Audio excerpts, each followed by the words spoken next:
Greetings, Toiletarians! I am your host, Toilet Terry, and you guys are all watching the final episode of Season 22 of Toilet Talk with Terry. Wow, hard to believe we have made it this far. Next week, we will start Season 23, which will also be the final season, sadly. But I will be moving on to other things which I will discuss in the near future. Let's get started with this episode in the meantime, though, shall we? The topic of the last episode was A Server's Guide to Neurodiversity, so you can only guess what the topic for this episode is. Yes, you guessed it. A Server's Guide to Neurodiversity Part 2.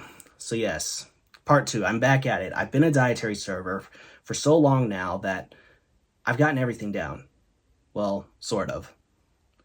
I've learned so much about people and food But the first thing I learned is that nothing makes sense. Like, what's with these special diet requests? You ever had anyone ask you for gluten-free toast with no butter before? I'm just standing there with my notepad and pen, and I'm like, gluten-free? No butter? Oh, so you just basically want me to bring you a piece of cardboard. I feel like now I'm an artist more than a server. I'm creating an abstract canvas. And the main attraction is a piece of toast. Now let's talk about allergies for a second. One guy comes in and says, I cannot have anything with peanuts in it.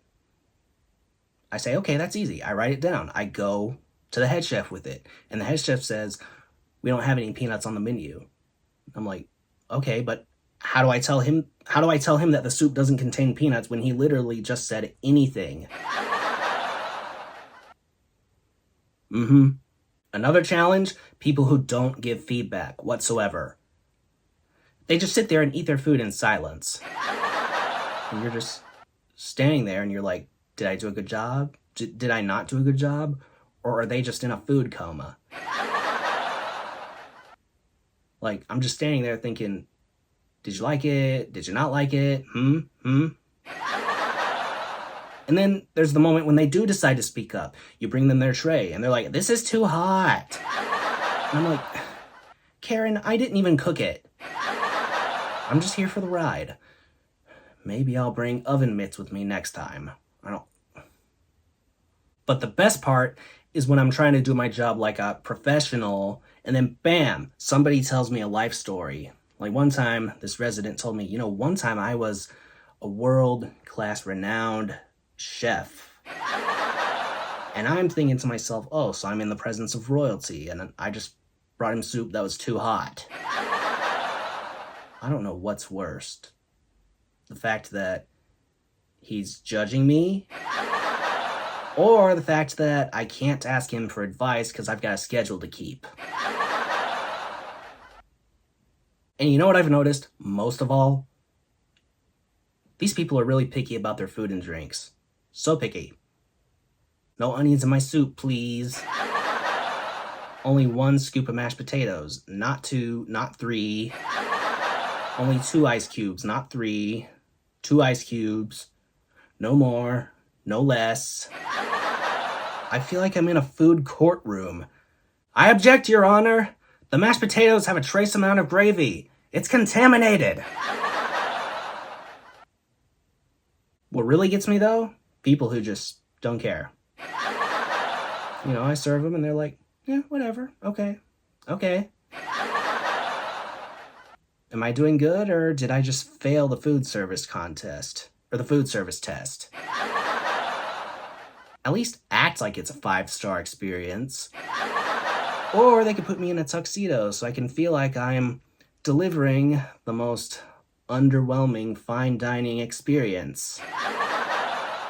But honestly, as crazy as it sounds, working in food service is a lot better than when I used to work in customer service. Because in food service, if someone's unhappy, you can just give them something else that they would actually want. But in customer service, if someone's mad, they're mad. So yeah, in the end, whether it's making sure the soup is the right temperature or seeing whether or not something's wrong with a roll, I'll always be there, serving. On time, every time. Because if there's one thing I can control, it's that my schedule is perfect. Even if the food is questionable. Let's put it that way. And that's all I have to say about that. Anyway, hope you guys have enjoyed Season 22 of Toilet Talk with Terry. Wow, I cannot believe we are coming upon the final season, folks, starting next week. It's going to be great, but in the meantime, don't forget to drop a like on this video. If you liked it, hit that subscribe button for more upcoming content, which will be great. Y'all won't want to miss it. All right, here's to the end of another season and the start of a new one next week. See you guys on Season 23. Keep it real. Peace out.